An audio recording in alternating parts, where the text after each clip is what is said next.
Doctor Supriya Balkrishna Rupanwar आज आपल्या समोर काही कारणास्तव उपस्थित आहे. आजचा दिवस खरं तर आपल्यासाठी खरंच खूप कठीण जाणार आहे. ज्या गुरुच्या हाताखाली आपण आजपर्यंत घडत आलो त्या गुरूंची आज आपल्या या शाळेतून निरोप घेतोय. आयुष्य कदाचित असंच असतं. आपल्या माणसांना आपल्यापासून दूर घेऊन जातं. इच्छा असूनही काहीच करता येत नाही. आयुष्य कदाचित असंच असतं. मॅडम, तुम्ही अतिशय कठीण अशा काळात आपल्या या शाळेत रुजू झालात.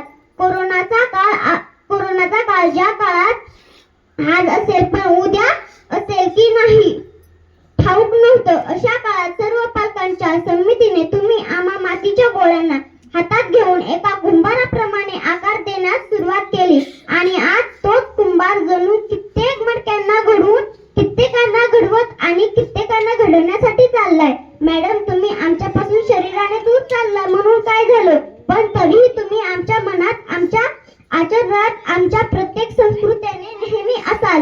तुम्ही दिलेल्या संस्कार, तुमच्या सोबत घालवलेला दिवस, तुमच्या सोबतच्या आठवणी आमच्या हृदयात कायम असतील. तुम्ही आमच्या सोबत नसाल तरी नेहमीच अप्रत्यक्षरित्या आमच्या सोबत असाल. तुम्हाला आमची आठवण येवा न येवा पण तुमची आठवण आम्हाला कायमही राहील. तुम्ही सर्वांना एकच सांगाल, मॅडम चालल्यात म्हणून काय झालं. जर मॅडमला तुम्हाला खरंच खुश ठेवायचं असेल तर मॅडमनी दिलेल्या संस्कारावर चालत खूप मोठं यश मिळवा. यामुळे मॅडमला तुमचा अभिमान वाटेल. आम्ही फक्त एवढंच सांगेल, मॅडम तुम्ही नेहमी आनंदी राहा.